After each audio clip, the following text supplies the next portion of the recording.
Good afternoon and welcome back. I know that we will have some people filtering in from lunch over the next few minutes, but we want to try and keep as close to schedule as possible. So we shift gears a little bit this afternoon. We're going to move from the ideas of strategy and uncertainty and start to look at case studies and start to focus on how people are navigating and utilizing some of the messages that you heard this morning. And so over the next hour, we have 4 speakers that will come up and give some of their own case studies. I'm going to ask that you hold questions and discussion until the break. From 2:30 to 3, we'll have a longer break than we had this morning, and there'll be a chance also to see posters outside. So with that, I'd like to turn it over to Richard Hodge.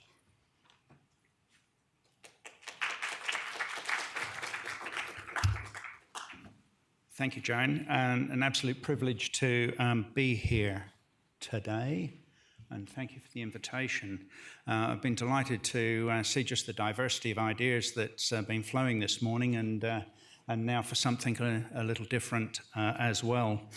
And the topic I'm talking on is the question you see there, why governance is part of the problem as well as part of the solution.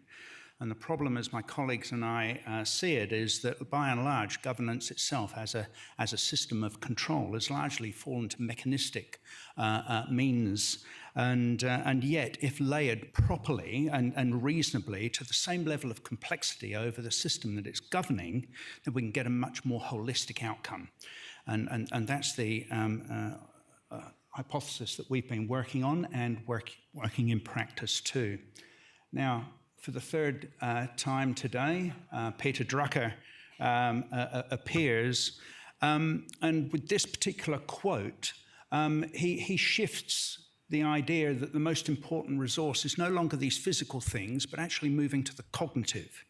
And that was really quite a significant shift. Now, then along came an engineer, Eberhard Rechten, who, like many engineers, felt the need for 2 more features to that quote. But they're actually a little bit more than just new features. The idea that it's new knowledge as the most important resource and knowing how to use it, which brings quite a dynamism to the whole concept that Drucker was trying to get across. And it's a really important shift from our perspective because particularly with the change that we've seen, possibly more change in the last 3 years than in the previous 30, whilst it was once adequate to know your priorities over time, indeed now it's even more important to know your priorities at any point in time. And particularly with the weight of new knowledge that we're consistently drowning in. And my collaborators here, you see, Professor Chuck Keating. He's a Professor of Systems Engineering and Engineering Management at Old Dominion University in Norfolk. Joe Bradley taught alongside Chuck for a while, but like me, Chuck is in the consulting game, and all 3 of us share a long history within the defence environment as well, perhaps one of the more complex environments in which to actually cut our teeth. The thing that brings us together, though, is our interest very much in the dynamic cognitive control of complex systems, what other people might otherwise call governance. And for me, I've got a very personal focus for this. These are the 10 most important people in my life. And I want to draw your attention particularly to the young lad standing on the sand in front of his father, who's a pilot, believe it or not, and still failed to get airborne at command, probably still going through his pre-flight checks. But his son Cameron here was born in 2000. Now, as a millennial, he may well suffer the barbs of being part of the entitled generation. But as I look at Cameron, now 18, actually he is entitled. He is entitled to expect a decent health system. He is entitled to expect a decent education system. He is entitled to expect reasonable security in the country in which he lives. but still we haven't got some of these basics right as a general society, and that's particularly what's driving me. There was also something with regard to climate change in the environment that was driving Stephen Schneider. And what he found, though, of course, is that democracy's got a bloody hard time in dealing with these slow burn but very complex problems. And why is it so? Well, to that, we start off in our thinking by looking to the frameworks that Kenneth Boulding developed way back in 1956. And that's just 1 year after I was born. So they've been around for a damn long time. He's quite an insightful philosopher, and what he brought together was a hierarchy of systems complexity. Now, as you look at this, I would like you to think of it in terms of the metaphors, and these are the metaphors that Boulding himself used. But the metaphors themselves go in increasing levels of systems complexity, but they're increasing in their capacity of their capability of being able to handle information and new information. So it actually works in very well with the observations from both Drucker and Eberhard that we look at this. And I'd posit that the world of the transcendental, the unknown, the knowns and unknowns, the unknowns and unknowables, is almost like the start point for some strategy thinking. But execution of any strategy needs to actually land in all layers of complexity all the way through. But incidentally, so does the strategy development. Otherwise, it runs aground. Now, to illustrate this, I'm going to run through, and it'll be a very quick run-up, 9 steps of the systems complexity that Boulding put out. And very first and foremost is the issue of frameworks. And of course, all good structures have frameworks, and at the end of the day, they're hidden, but they're absolutely critical to the survival and sustainability of it. And if we think about the governance of strategy and execution, actually make the execution work, then the key question is whether or not that system of governance can be adequately described so that it can actually be understood. You know what frameworks are in place. The next level of systems complexity is really around the clockwork. And here, Boulding was talking about predefined movement. And as we think about that from the considerations for the sort of governance over strategy and execution, you start to think about, well, whether or not the intended purpose of what this whole exercise was about could actually has been determined, but in particular, the synchronicity of how these things need to phase in time. And is the intent of why we're doing this actually known and knowable and shared across the organisation? And sure, from a governance perspective, accountabilities and decision rights are frequently the first things people think about, and they live here quite nicely at the level 2 of systems complexity. At level 3, now things are starting to get a little bit more interesting because we're getting to the level of dynamic and control, the cybernetic. And really here, thinking about that the connections between the cognitive domain and the areas that the large muscles that do work as far as the metaphor goes. But the key thing is what's the connection between them, and does that exist? And that is really then comes down to the extent to which people are actually empowered to address the variability in the environment that they're finding. And a lot has been said in the management literature about empowerment, almost to the point of cliche. But unless it ties to a viable, definable connection with the central nervous system of the organisation, then you've done nothing about empowerment. Level 4 is the cell. Now we're getting into the systems that can be viable in and of their own right. And they're exchanging information or exchanging value with the environment in which and they're adapting to that environment. And within the considerations for governance here, though, now we're thinking about whether or not people have access to the information that they need in order to exchange value. And access becomes a key issue, but has it been designed into the system? Because if it hasn't been designed in, it won't be executed. And are people enabled to act, first without doing any harm to the survival of the organisation? Level 5, and this is about the plant as the metaphor. So we're talking about systems here that have differentiated cells and the blueprinted growth. And as you see, there's different forms within the plant. But this realizes itself within the governance and of strategy and execution in terms of the processes that are designed. But do they enable the flow of energy in the form of resources and funding or whatever else to actually feed those areas that are bearing fruit for the organisation at the time, or in bad times, actually going down and making sure that the root stock is absolutely sustainable and survivable through the poorer times. And whether or not this issue of power, and does formal power grow as people become their jobs? And are there processes around to actually do the pruning that's needed from time to time, or indeed the fertilising to continue that metaphor? Now the animal, wonderful animal there, one of the, on the endangered species being the platypus. There's a few down in the creek not far from where I live. But here we've got the cognitive dimension coming into play.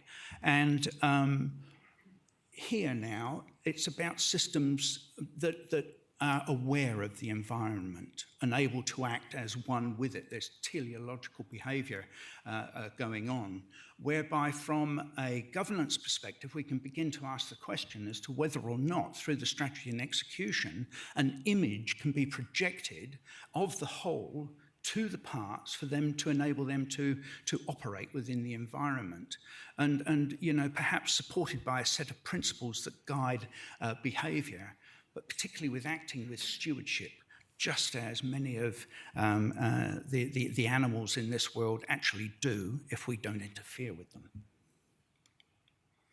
The human level.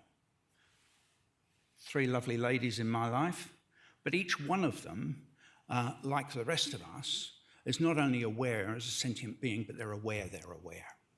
And then in terms of the management of information, now we put in filters because we each come with belief systems, both in terms of the way in we interpret information and the way in which we put out information and convey meaning. And this provides an added level of complexity. And we're very much value-driven. So are the governing values absolutely clear? And do those values govern the way in which we engage with diversity? Because through that, as we're creatures that seek learning, that we actually achieve that. And that enables us then to build critical competencies, and ideally, and perhaps even more importantly, those around systems thinking. Social level. Now we're getting to a level where the complexity is above those of us that are trying to intervene in the system itself. And the unit of concern here is the role. It's not the people. It's the role they perform within society. But is that role defined relative to the intent for why this organisation was established in the first place?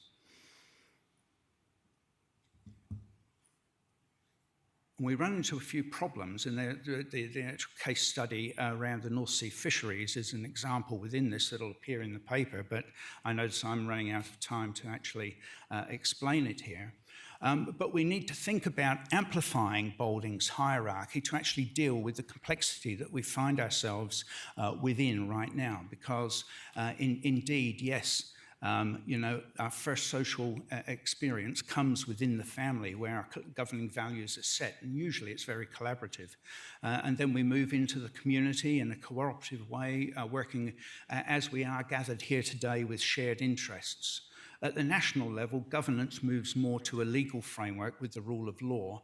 But then at the global level, we've got the added complexity. Yes, there's shared intent, but also any of the other parties that join that can usually opt out at their own desire.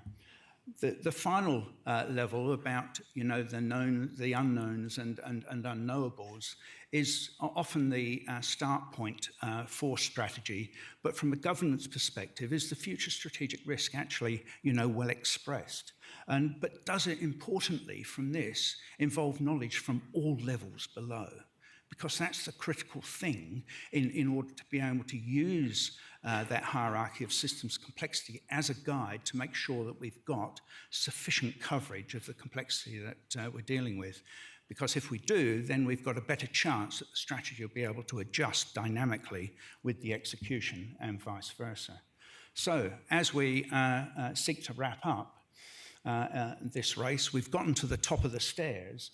And as we look back down on this from a governance perspective, perhaps what we find is that the maturity of the actual governance overarching the adequate execution of strategy, as well as the setting of strategy, perhaps is at a much lower level of complexity through its mechanistic approaches being taken today, than is required for dealing with much higher levels of several orders of magnitude more complex. And so what we find really is that there's a governance gap that needs to be addressed by focusing on those illustrative issues. And there's probably quite a few more that we could cover should we have another 15 minutes another time. But it'll force a change in the mindset of leaders as rulers, moving to leaders as governors. And we're seeking to bring this together, my colleagues and I, in this very brief advert with the International Council of Systems Engineering, as we're running a tutorial on the 7th of July. And whilst it doesn't say complex system governance there, that title suits systems engineers, but believe me, it's all about complex systems governance. And maybe then we might get to a point, well, we believe we can, that the control of dynamic enterprises is not just the stuff of science fiction. Thank you.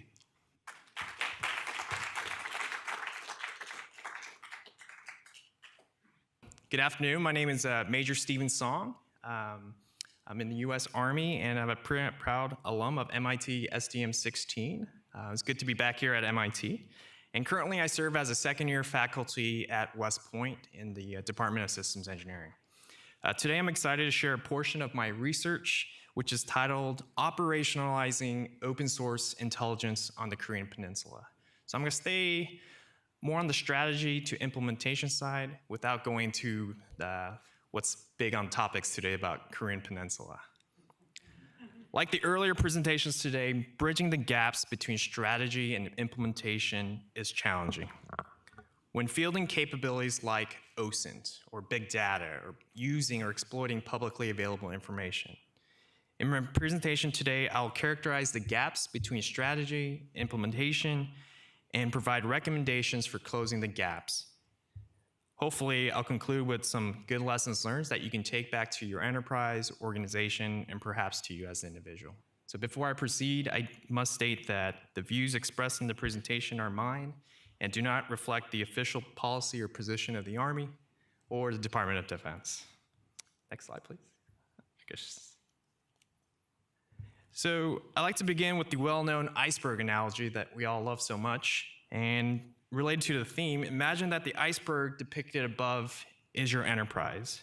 Everyone understands there are events or activities above the water which is visible, and there are activities and events that are invisible to the naked eye or from those that are the strategists developing the formula afar. I believe Roth called it the strategy formulation unit. In fact, perhaps sometimes they're out of touch with the reality on the ground. In addition, the strategy developed is often reactionary or only addressing the symptoms of the problem, as we saw in Vic's speech about the disease of strategy. For example, in my hardcore organization, strategies are often developed in isolation or in a vacuum and reflect only a snapshot in time. this becomes problematic because these strategies become a static document. The second key takeaway is turning strategy into results is challenging because individuals responsible for strategy is not the actual bulk of value producers. So going back to the keynote this morning, Hal talked about the Maribels working at the front office, the frontline workers. I submit that in order to successfully close the gap between strategy and implementation, you must spend time observing and understanding the root cause of the problem through site surveys and visiting the line. Lastly, through site visits and surveys, one should characterize the gaps in terms of your organization's key leverage points or levers.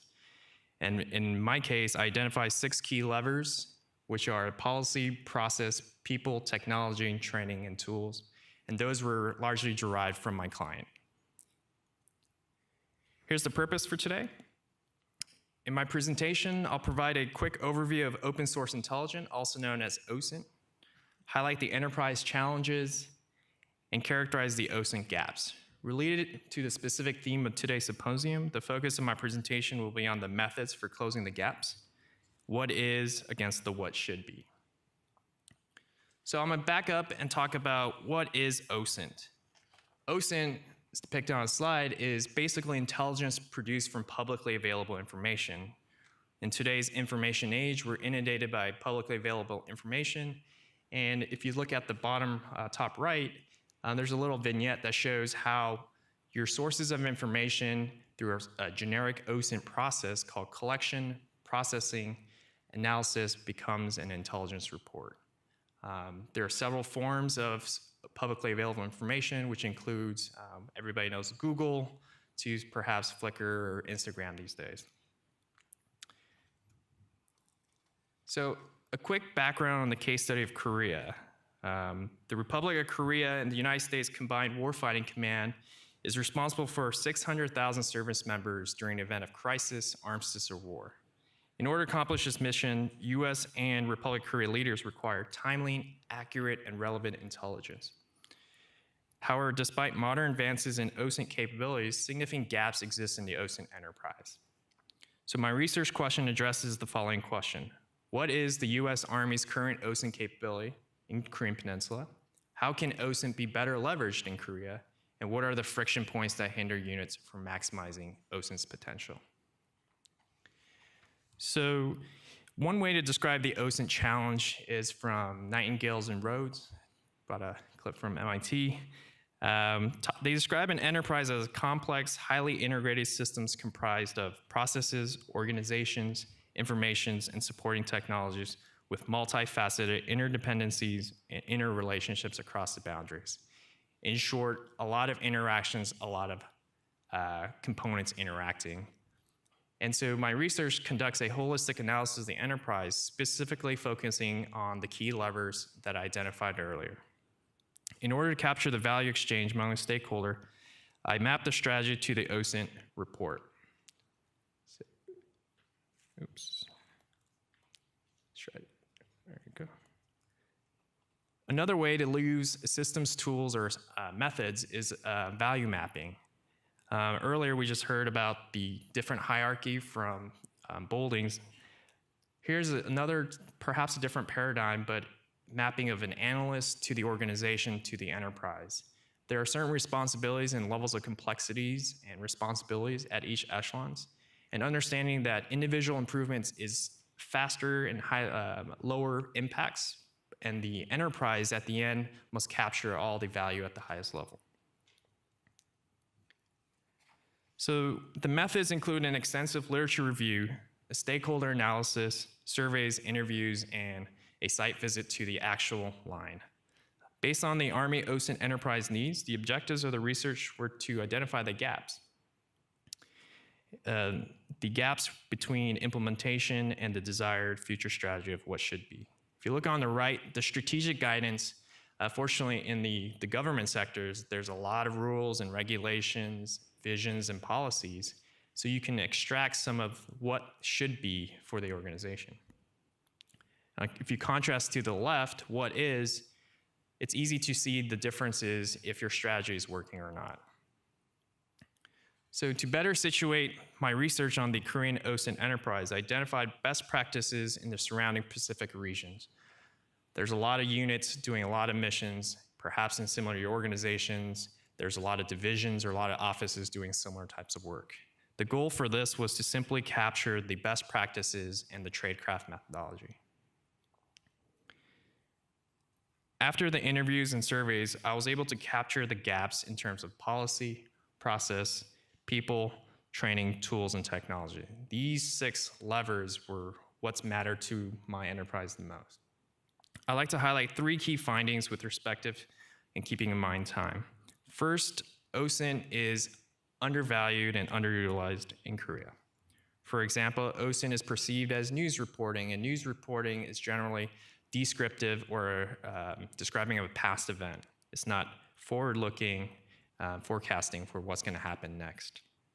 Secondly, there's a lack of personnel dedicated to OSINT, partly because many soldiers in Korea are on a 12-month rotation, so there's that knowledge gap that is continue to be pervasive. Second, the Army units in Korea require additional OSINT training. There are only a few analysts with the technical capacity to exploit publicly available information, including effectively exploiting large data sets and highlighting the need for training in advanced data science.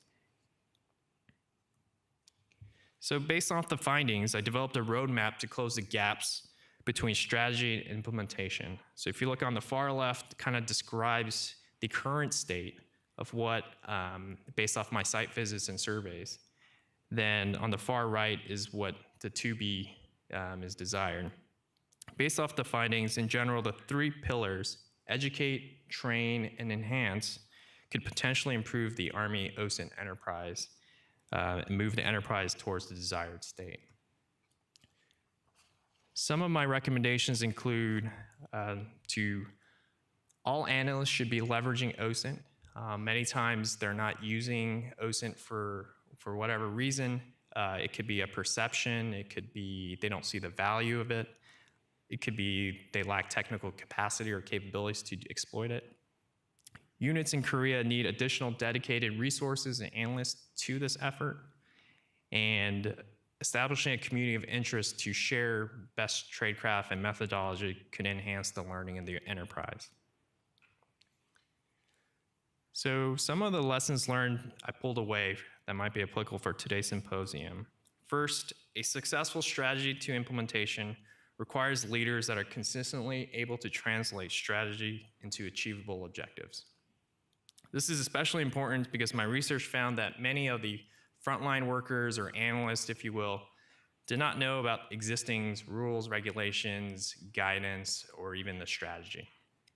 Second, in order to close the gaps between strategy and implementation, a holistic analysis of enterprise, looking at the interactions, the interdependencies, were fruitful in characterizing the gaps for realigning the enterprise.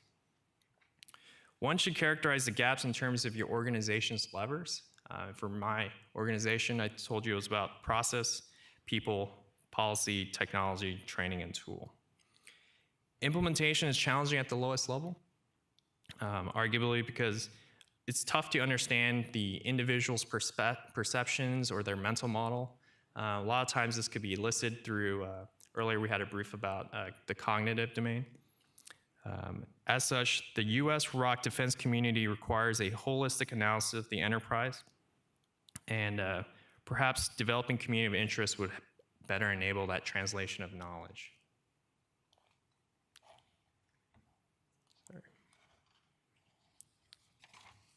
So without dedicated personnel, the Army OSINT community or the enterprise lacks sustainable solutions. It's in this game where they're always trying to catch up and behind the latest best practices.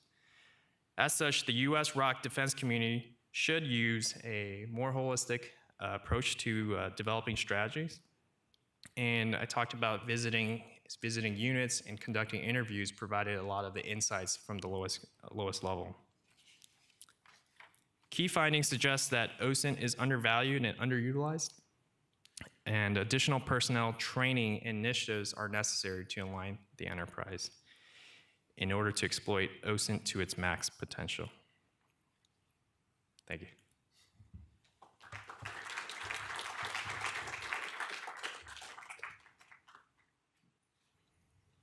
Good afternoon. So I'm Kenji Tanaka from University of Tokyo. So today I will talk about a model-based research and demonstration of electricity trading platform using blockchain technology.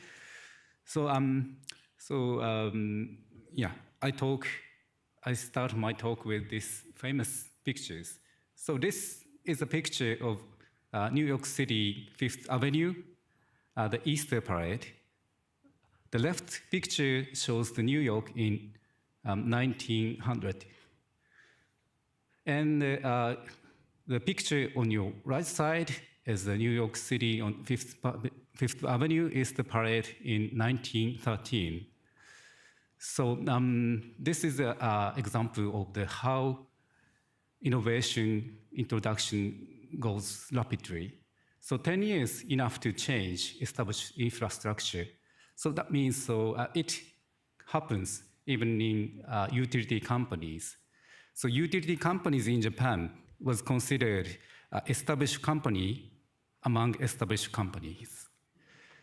So that was, there was a day, TEPCO, the first utility company in Japan, is more financially safer than the Japanese government. But things have changed. So one thing is the decentralization of the energy network. Renewable energy changed a lot. Renewable energy, it's very cost efficient in terms of marginal cost. But in Japan, energy resources is so limited. So we pursue the efficiency of the energy itself. So the power network is designed to deliver energy very efficiency. But the problem of the renewable energy is free energy, but uncertainties of the energy produced is the problem for the energy network. So that is why utility business is considered as a commodity or a valueless business from the market side. So this is a German utilities company's market price. So they loses most of their market value within few years. And that message means they have to change their business model. So Japanese utility company also seeking the way to survive for the next decades. And that is why University of Tokyo started to study on the how to deal with those situations around the utility companies. So in the future grid, we have millions of consumers and prosumers interacting each other bidirectionally.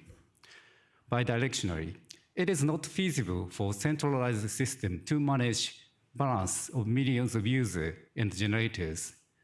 So, so that we call the Internet of Energy. And we established a laboratory which is called Internet of Energy, IOE, in University of Tokyo. Usually we use IOE for Internet of Everything, but IOE for ourselves means Internet of Energy. And then what is our issue is how to obtain potential market. So existing market is a centralized market from utility power plant to the utility customer. That is the main market of the energy sector.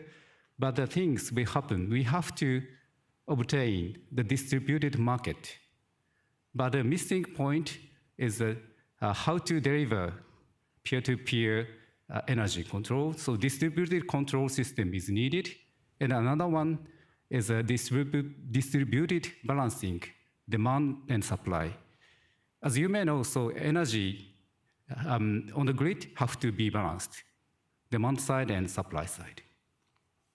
So those two missing parts can be solved by digitalized technologies. There are so many emerging technologies. And you can see blockchain and IoT and electrical vehicles and other things. And digital grid is a technology invented by University of Tokyo, which can control power flow by a software. So that is a digitalized inverter. So those elements can solve that problem. And our perspective toward the future grid would be these three parts. So we can choose each of them, but existing grid is a kind of orchestral type, the same frequency, and players who can follow the frequency change, they can use power grid. But renewable energy cannot follow the frequency, grid frequencies so strictly. So sometimes they are limited to use power grid. And if we pursue renewable energy, 100% of renewable energy, so that means hard rock type, that is fragmented local approach, but it's kind of redundant. 5 times more facility is needed to be independent. So we are pursuing modern jazz style, basically independent, but we can play one harmonized music. So market mechanism approach is adopted by our lab. And then we choose the control system as a blockchain. So blockchain in energy sector is a very hot topic now. So this picture is a last week conference in Berlin. And there participants was more than 300 participants.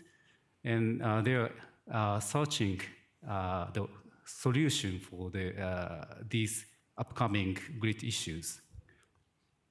And but point is 2 points. There is 2 points to be solved. One is distributed control, power flow control, and the distributed balancing, so peer-to-peer balancing.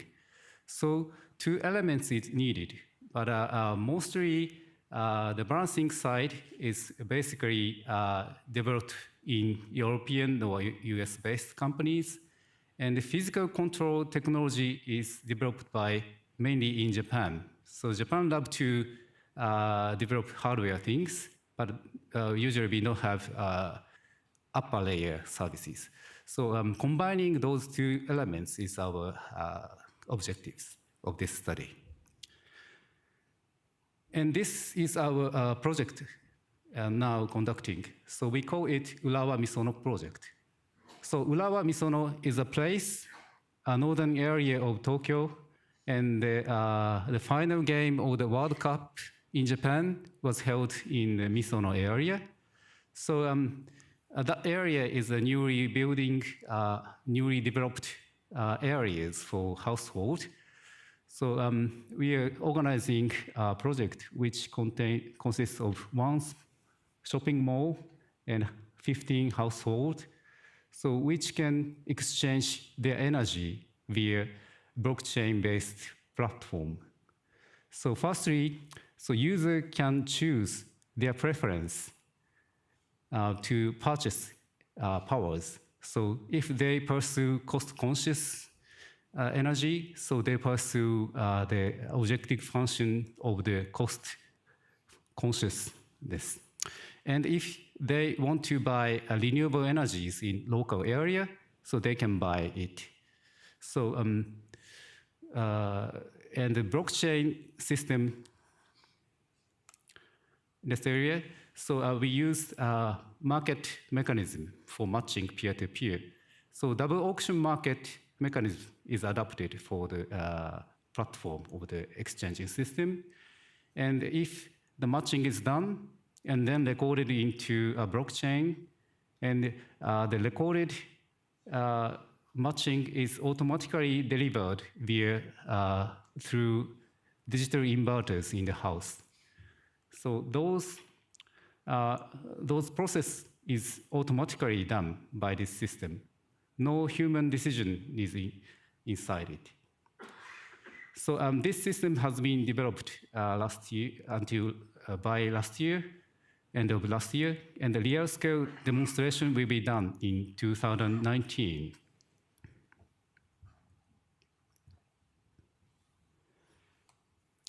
This is how it works.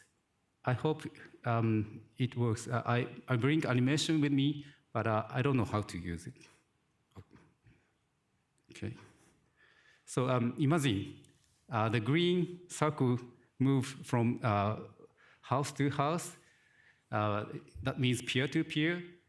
And oops. As you can see, so if this house buy energy from local side, so the energy will come. Energy flows from this house to the household one, and automatically the system detect the sources of the energy. So if the sources of energy is green, so the color is green, and if the user buys from the thermal plant, the color would be orange. And even so, if we see batteries, so the battery shows 50% charging level, so we can know how much is from green energy and how much is from thermal plant. So that kind of system is developed in blockchain system. And this is the overview of the system. Here is a blockchain, and this is developed by Ethereum platform, and proof of authority mechanism is developed. And this is a home side. There is two IoT devices. One is digital inverter, and another one is a digital grid controller, which deal with the metering and bidding strategy and the signing to the blockchain. I skip detail about the process, but from measurement until the verification, so the exchanging is done by automatically. And simultaneously, we developed simulation, service simulation under various scenarios. So this is an example of the simulation. I will skip them. So this is the example of Urawa Misono case. So if the exchange is done, so 1/3 of whole energy can be exchanged and consumed in the local site. And this shows the variation of the prices according to the time slot. So what I want to say is we can know before we demonstrate it from the simulation results. So we can explore the best services or best scenarios of the services in advance. That is very good things. And this is the whole stakeholders of our project. So University of Tokyo takes the leaderships, and utility companies are member of the project, and power system vendor is inside Hitachi or JR Group JEC, and electrical vehicle is a part of the stakeholders, and Toyota is a member of the project, and we can see more than 30 companies in the project. So managing those companies' stakeholder is another issue of our project. So we draw mainly 3 steps. So we are at the phase 1. One is service exploring. So at present, we don't know the clear direction of the future. That is why we are exploring technology side and develop a prototype platform. And then next step would be obtaining resources from many stakeholders.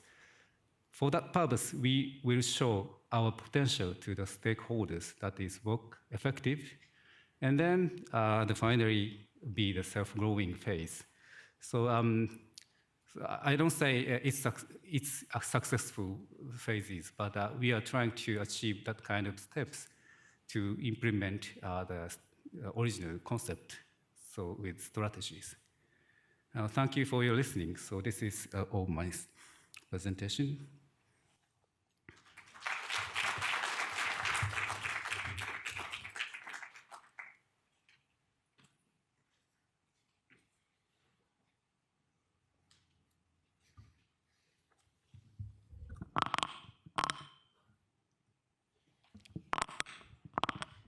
Good afternoon, everybody.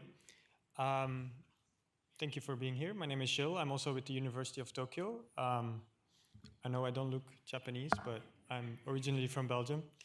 I'd like to talk to you about a specific case study. I worked about 3 years on my PhD on achieving disaster preparedness with urban agriculture in cities. And I particularly want to show to you the model-based strategy that I've developed to meet dietary nutrient needs during post-disaster situations in Tokyo, Japan. So first of all, problem statement. More than half of the world population lives in urban areas, but 60% of these urban areas are exposed to natural disasters, with particularly a significant threat in East Asia and Pacific, but mostly in Tokyo-Yokohama area. Now, several post-disaster studies around the world showed that there's problem related to nutrition and survivors, among survivors due to prolonged dependency on emergency food. Japan particularly has experienced many large disasters. We have the Great East Kanto earthquake, Niigata earthquake, Kobe, the Great East Japan earthquake, which I'm sure everybody's familiar with, and more recently, the earthquake in Kumamoto. And actually, it is likely that Tokyo will have a large earthquake in the future. Now, it makes sense that not everybody can be supplied with food by bringing in helicopters and dropping food. So if you look at the current emergency system, what we see is that in general, there's several phases laid out. And in reality, the implementation of those elements work very well. The problem, however, lies somewhere else. So during the first stage, after a large earthquake, what happens is that people rely on stock. This could be from individual household keepers or from local governments. And those tend to be rice, crackers, or instant noodles. So this takes a couple of days. During the second stage, there's emergency relief that comes in. Now, what we see is similar types of food that are being provided. It's only during the third stage, which takes months or weeks or months, and in some cases even years, that the provisioning of individual ingredients can be secured, which includes vegetables, fish and meat, and so forth. Now, what's the problem?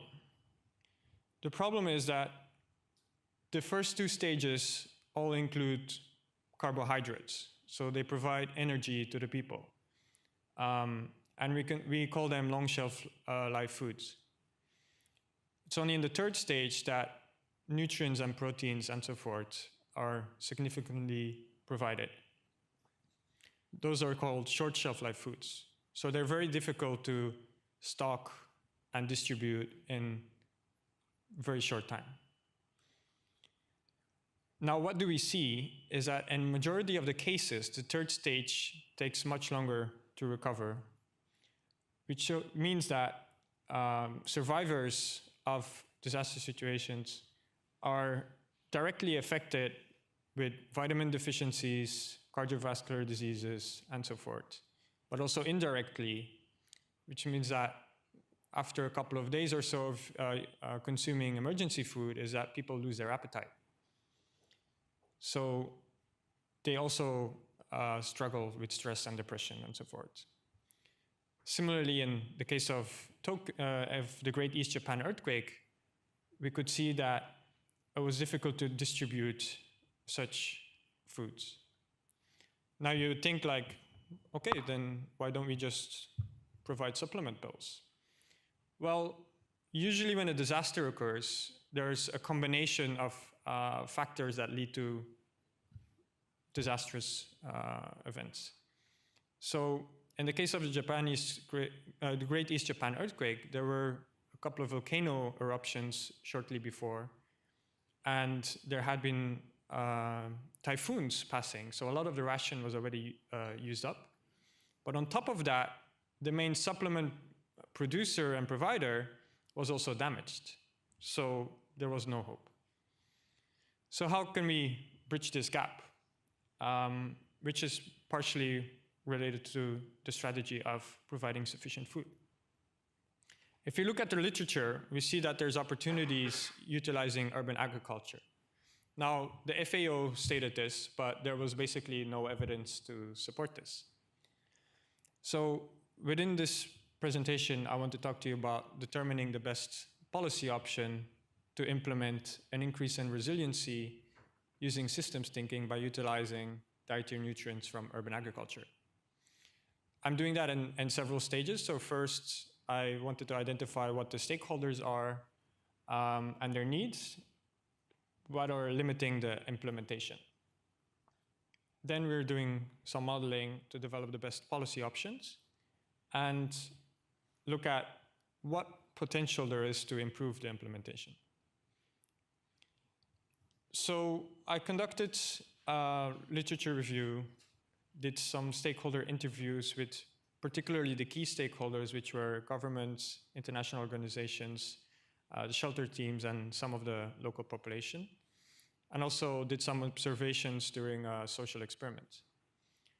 Now, if you look at the existing SVN, is that depending on the layer we're talking about, is that majority of the food comes from either government or international organizations and flows to the population, which is the beneficiary. Now, as I explained in my introduction, we see that most of this food is effectively leading there, but basically the needs of the populations are not being met.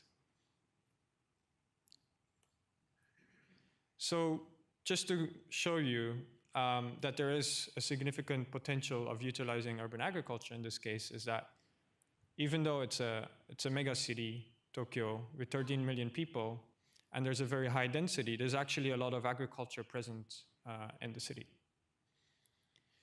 Now, within my PhD work, I conducted some remote sensing and mapping using different layers, where we used a grid system to allocate the distribution within the areas to calculate the self-sufficiency.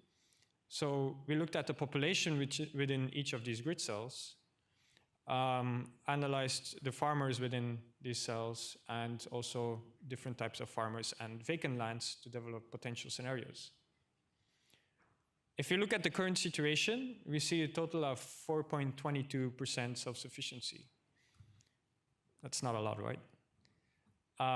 But if you utilize some of the different land uses, you can see that that jumps up quite a lot to 11.68%. So this very much depends on the area where you're talking about.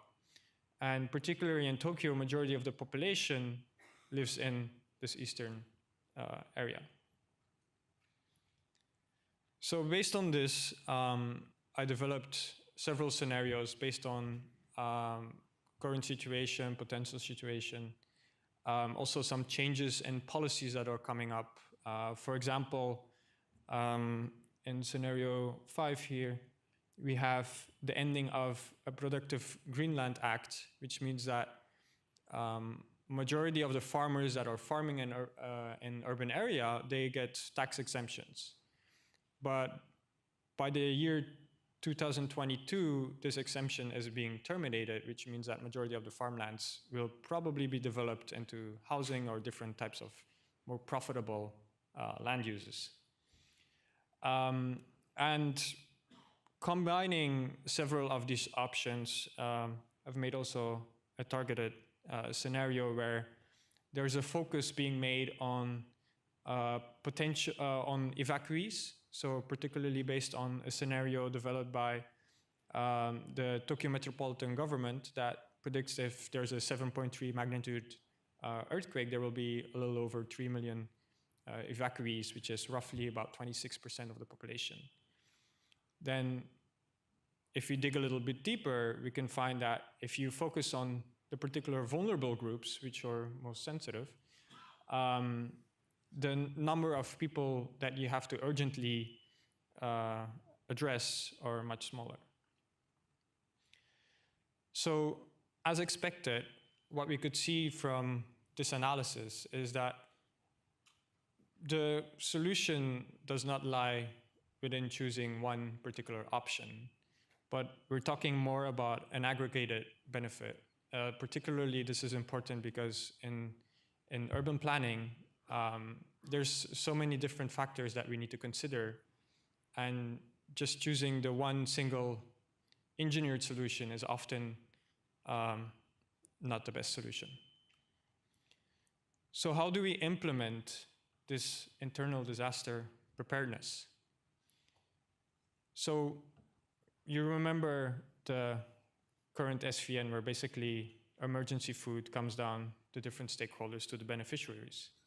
Well, if we add in the urban farmers, we increase the complexity of the system by expanding the system's boundary, and includes professional farmers. But there's several other social issues related with this, is that farmers in Japan are mostly aging. So majority of the farmers in Japan are over age of 75, which means that this is a very short-term potential strategy.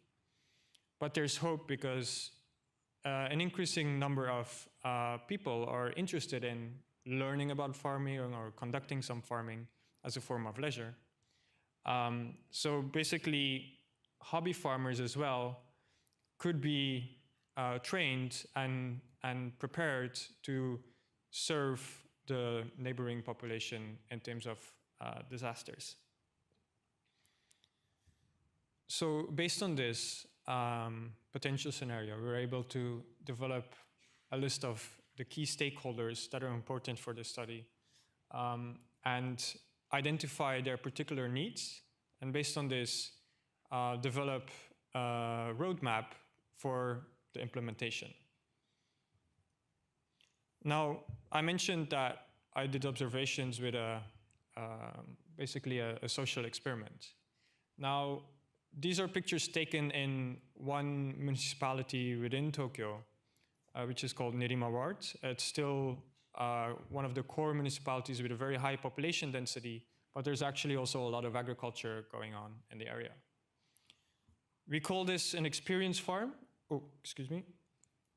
Because there's, this is the farmer here. He owns the land, but he does very little of the work. He has volunteers that basically join his farming.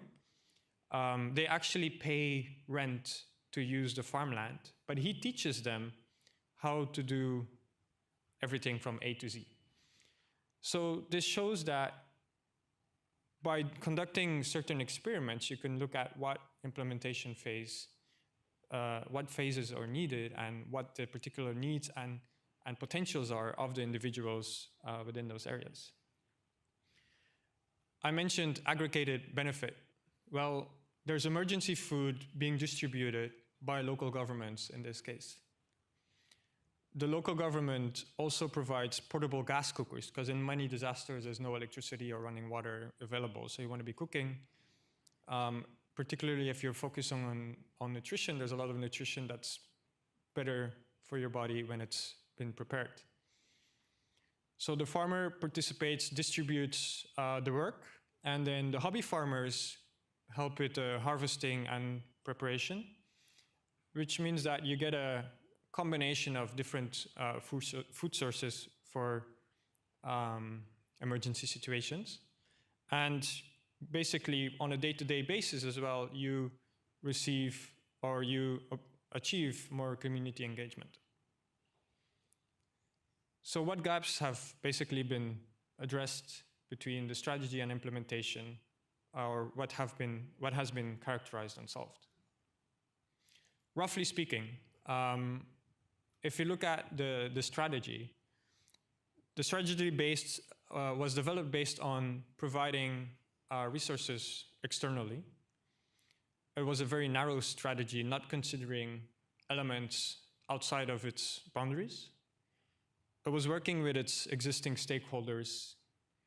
It was working with food that was easy to distribute from different resources.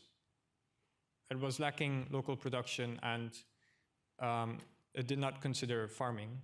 But with the implementation, you could see that purely using the internal resources was possible. You could allocate different roles to the population by doing a disaster drill and so forth.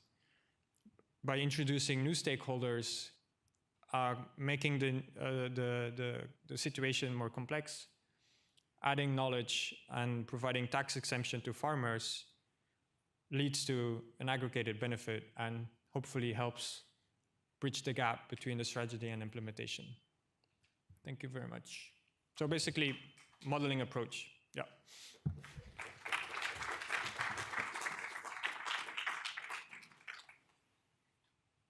Thank you.